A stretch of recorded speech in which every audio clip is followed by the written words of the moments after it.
Welcome to Timekeeping. This show will attempt to chronicle year-by-year changes to the Walt Disney World Resort, from exciting new ride openings to the minutia of a store changing names. Join us as we count down to the 50th anniversary of the vacation kingdom of the world.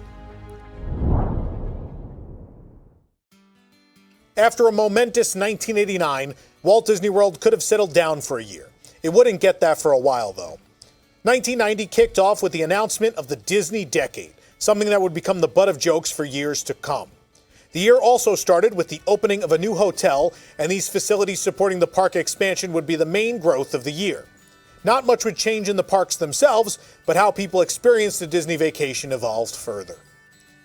1990 was fairly uneventful for the Magic Kingdom. Main Street Stationers became the Main Street Bookstore, sponsored by Western Publishing, sometime in late 1989. Disneyana Collectibles replaced the Hospitality House, but Diamond Horseshoe Jamboree reservations could still be made at a podium in front of the store. This also removed the Disneyana shop from Fantasyland. In Frontierland, the Nacho Wagon became the Turkey Leg Wagon.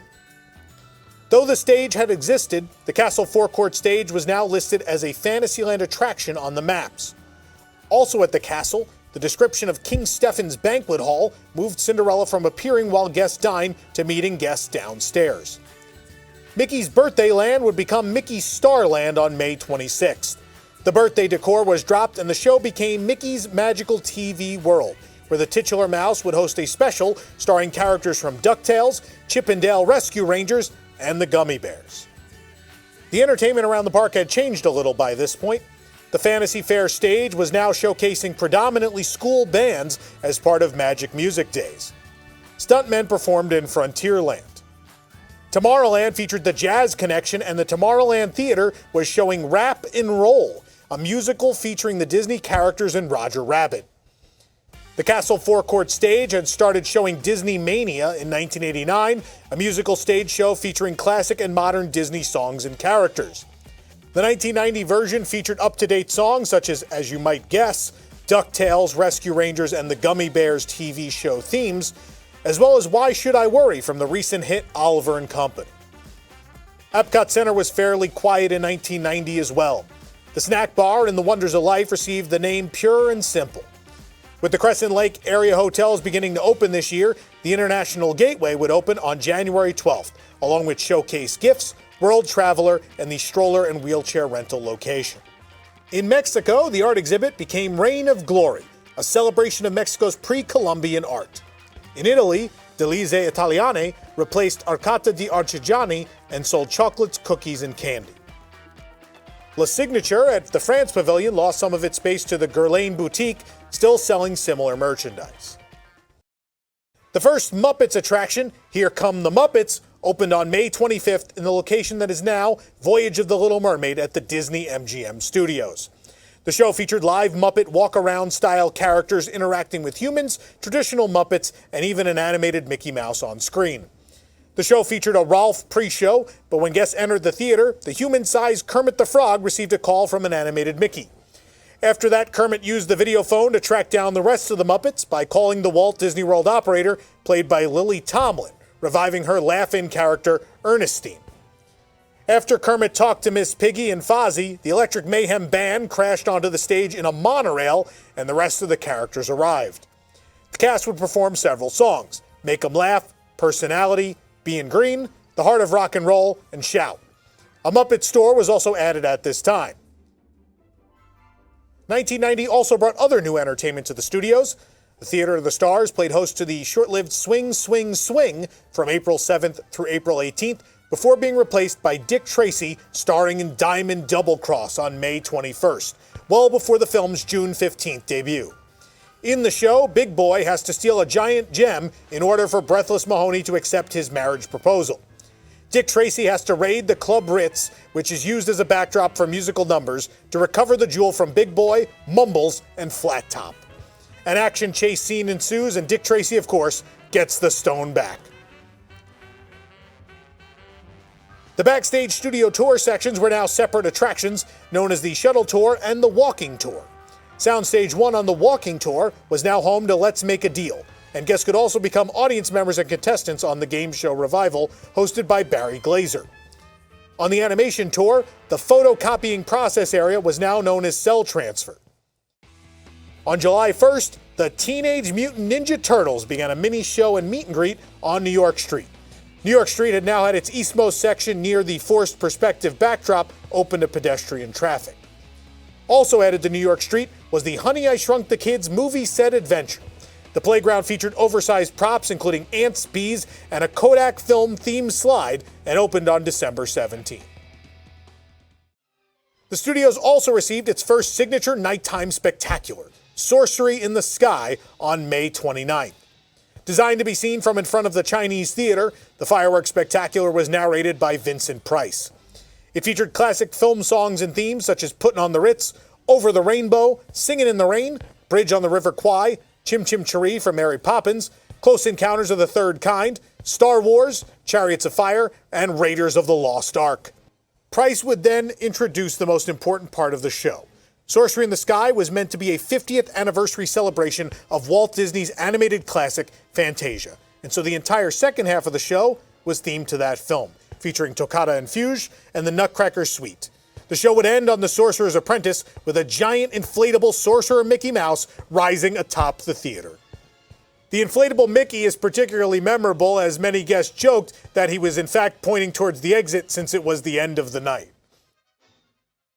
As part of the Epcot financing, Disney had signed away rights to hotels for the park to the Tishman Group. A lawsuit over the issue was filed in 1986, and by 1988, it had been settled and the Swan and Dolphin were announced with a 99-year land lease from Disney. Disney had some control over the design since much of the dispute came from Tishman's plan to build generic buildings.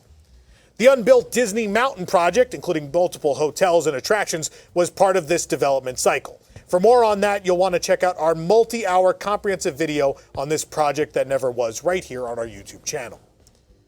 The hotels were designed by Michael Graves after being placed into a competition with fellow architect Bob Venturi. Michael Eisner originally wanted them to collaborate. Graves said, quote, "He called me and asked if I would work with Bob Venturi. I asked him if that wasn't a little bit like putting Steven Spielberg and George Lucas together, and he replied, 'Remember, I did that.'" Eisner was running Paramount when they produced Raiders of the Lost Ark, of course. At the time, the two hotels were to be the largest hotel and convention complex in all of Florida. The 760-room Swan would open first on January 13th, and the 1,510-room Dolphin would open on June 1st. The Swan was originally managed by Westin, with Sheraton operating the Dolphin. The Swan opened with the Garden Grove Cafe, featuring American cuisine, Palio, featuring Italian, Kimonos, a sushi and karaoke bar, which is still there to this day, and Splash Grill by the pool. Shopping was divided into cabanas, with the Disney and fashion cabanas selling the Disney and non-Disney merchandise, respectively.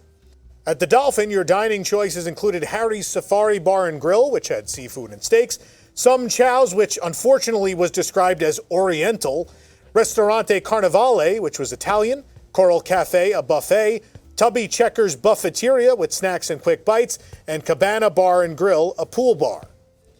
Also opening on Crescent Lake that year were the Yacht and Beach Club resorts on November 5th and 19th, respectively. These hotels, defined by Robert A.M. Stern, are designed to evoke the feel of New England resort areas of Martha's Vineyard and Newport. Yacht Club had 635 rooms, while the Beach Club had 584. These two resorts are connected and centered around the shared sandy bottom pool, Stormalong Bay. Dining at the time consisted of the still popular Beaches and Cream, Cape May Cafe, and the Yachtsman Steakhouse. There was also the Yacht Club Galley, now Ale and Compass, and Ariel Seafood. Atlantic Wear and Wardrobe Emporium was the main shop at the Beach Club, while Fittings and Fairings, Clothes and Notions was at the Yacht Club. In addition to the walking and boat transportation available at these resorts today, tram service, similar to that found in the parking lots, would also connect Epcot resorts to both parks. Over at Pleasure Island, Videopolis East became the Cage nightclub on April 7th. On January 14, 1990, Eisner would make a presentation that would become infamous, the Disney Decade. These plans would include plenty of things that would happen: a fourth park with no theme yet, but animals were rumored, a Tower of Terror, the Disney Vacation Club and its corresponding resort at Walt Disney World, Splash Mountain, the Tomorrowland Overhaul, the Wilderness Lodge, and the Boardwalk Resort. However, there was also a great deal that didn't happen. an Andrew Lloyd Webber show, multiple hotels including Buffalo Junction, the Mediterranean, and the Kingdom Suites, and more partnerships with both Steven Spielberg and George Lucas, including an entire Roger Rabbit's Hollywood land at the Disney MGM studios. To quote Vicky Vaughn of the Orlando Sentinel's coverage of the event, quote, Eisner stressed that everything discussed Sunday will definitely be built. The lasting legacy of 1990 at Walt Disney World will be the Crescent Lake area. The 4 hotels that opened would become a mainstay for guests and springboard into the boardwalk a few years later. Many of the other additions would be short-lived, mostly gone within a few years. 1991 would celebrate the resort's 20th anniversary, and plenty of new magic was around the corner. Well, time flies. Enjoying your jump from time to time with us? Well, please hit that like button and subscribe to support this show and others. You can also join the WDWNT Inner Globe Society for exclusive content at patreon.com/WDWNT. If you're looking for the perfect gear to celebrate 50 years of Walt Disney World, you can shop apparel, accessories, and more at carouselofproducts.com. We'll see you real soon right here on Timekeeping.